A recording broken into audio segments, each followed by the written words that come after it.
क्या पूरी घटना थी, किस तरह से खुलासा किया गया है? ये एक बहुत ही सनसनीखेज तरीके से संजय पाल नाम के व्यक्ति का, जो कुड़वल बनारस थाना कोतवाली देहात का रहने वाला था, उसका शव अर्ध जली हुई अवस्था में ज्वार के खेत में मिला था।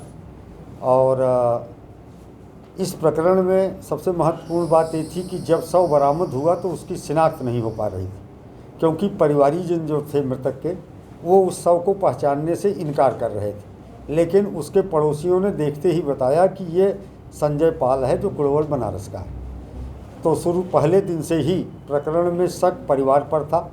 परिवार के द्वारा यह बताया गया कि 13 तारीख की शाम से एक गायब था, जबकि शव की जो स्थिति थी उसे देखने से लग रहा था कि कम से कम 2 दिन पहले की ये घटना होनी चाहिए। पोस्टमार्टम रिपोर्ट में भी इस बात का खुलासा हुआ कि 2 से 3 दिन पुराना शव बताया गया। इस प्रकरण में इंस्पेक्टर कोतवाली देहात के द्वारा बहुत ही सार्थक तरीके से प्रयास किया गया और साक्ष्य संकलित किए गए।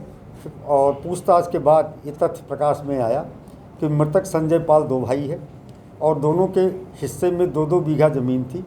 मृतक संजय पाल थोड़ा सा कमज़ोर बुद्धि का था और इसकी शादी नहीं हुई थी। इसके बड़े भाई को इसकी संपत्ति का लोभ आया। जो ज़मीन इसके पास थी उसकी कीमत लगभग 70 लाख रुपए थी।